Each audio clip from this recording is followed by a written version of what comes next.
Para calcular límites vamos a encontrar diferentes maneras. Desde el campo numérico podemos trabajar con tabla de valores. Para eso solamente vamos a lograr realizar una conjetura sobre el valor del límite, ya que no vamos a poder brindar con seguridad el resultado del mismo. Vamos a ver en este ejemplo donde se pide calcular, o mejor dicho, conjeturar el valor del límite cuando x tiende a 1 de esta función. Vemos que x igual a 1 está fuera del dominio de esta función. Sin embargo, podemos calcular su límite porque, como dijimos antes, no importa lo que sucede en el punto, sino que lo que estudiamos es el comportamiento de la función cuando x se aproxima a ese punto, en este caso a 1. Vamos a construir entonces dos tablas de valores, una donde nos vamos a aproximar a 1 por valores menores, es decir, por izquierda, valores de x menores que 1. Y entonces, por ejemplo, a x le damos el valor 0,5, 0,9, 0,99 y así cada vez más cercanos a 1, pero siempre menores que 1. Y calculamos el valor de la función en cada uno de esos puntos. Vemos cómo a medida que x se aproxima a 1, el valor de la función tiende a 0,5 o 1/2. En la otra tabla tenemos valores de x mayores que 1, es decir, que me aproximo a 1 por derecha, por valores mayores. 1,5, 1,1, 1,01, cada vez más cerca, valores más cerca de 1, pero siempre mayores que él. Y calculamos los valores de la función, viendo que también por derecha se aproxima al mismo valor, a 0,5. Como límite por derecha es igual al límite por izquierda, decimos que en este caso existe límite y que es igual a 0,5 o 1/2. Por supuesto, esto es una conjetura, ya que podríamos estar calculando el valor de la función en estos valores y omitiendo el resto. Obviamente, los reales son un conjunto denso y completo. Entre 0,999 y 0,9999 hay infinitos reales y puede que en alguno de esos valores que estamos omitiendo, al calcular el valor de la función, salte, se dispare, que se aleje de este valor.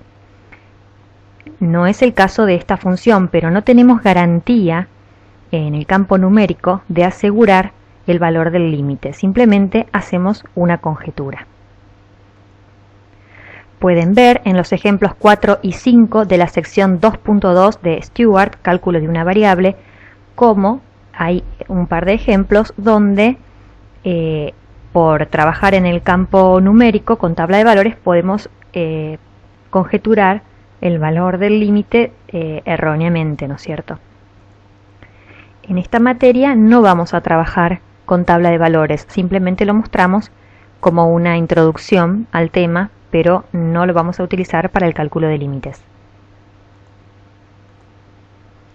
Otra manera de calcular límites que sí vamos a utilizar es gráficamente, y esta forma es muy útil para las funciones cuyas gráficas son bien conocidas. En este caso tenemos graficada la función que acabamos de calcular el límite numéricamente, x menos 1 sobre x cuadrado menos 1. Fíjense que además, se ha redefinido el valor de la función en 1 y en 1 la función vale 2, el puntito que tenemos acá arriba.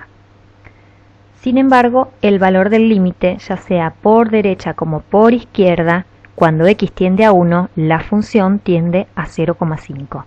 Y ahora sí, gráficamente vemos que no se dispara a cualquier lado, a otro valor, y que sí o sí la curva, todos los puntos de la gráfica tienden hacia este valor. Y entonces este registro gráfico es mucho más certero que el numérico.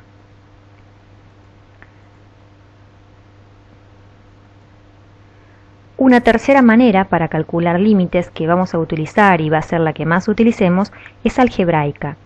Para estudiar límites algebraicamente tenemos que basarnos en las reglas o leyes para el cálculo de límites. Estas reglas las van a poder encontrar en cualquier libro de análisis. Vamos a ver algunas de ellas. Suponga el límite de f cuando x tiende a sea finito y el límite de g cuando x tiende a a también. Si yo tengo que calcular el límite de la suma de estas dos funciones, va a ser lo mismo que calcular por separado cada uno de los límites y luego sumar los resultados. Lo mismo para la resta. El límite de una resta es la resta de los límites. Si tengo que calcular el límite a una función multiplicada por una constante, es lo mismo que sacar la constante afuera del límite. Resuelvo el límite de la función y al resultado lo multiplico por la constante. Si tengo que calcular el límite a un producto de funciones, es lo mismo que calcular por separado cada uno de los límites y multiplicar los resultados. Lo mismo para un cociente.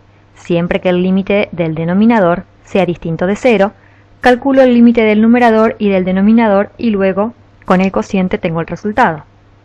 Para una potencia de exponente n, donde n es un entero positivo, también puedo calcular el límite a la base y luego elevarlo al exponente. El límite de una constante es la misma constante y el límite de la función identidad es el valor a. Límite cuando x tiende a de la función x es igual a a. El límite de una potencia, bueno, es un caso particular, estaríamos juntando esta regla, la 6, con la 8, ¿no? O sea, tenemos una función que es igual a x elevado a un n. Y este resultado es a la n. El límite de una raíz, puedo calcular el límite en el radicando y luego aplicarle la raíz enésima, donde n es un entero positivo, ¿no? Y acá estamos dando la condición de que si n es par, vamos a suponer que los valores de la función son positivos, ¿no es cierto?, para que eso tenga sentido. Para ver todas estas reglas en ejemplos de cálculos de límites, podemos estudiar la sección 2.2 de Stewart, cálculo de una variable. Les propongo revisar todos los ejemplos y en forma optativa el 1, el 10 y el 11, esos no son estrictamente necesarios, sí el resto de los ejemplos.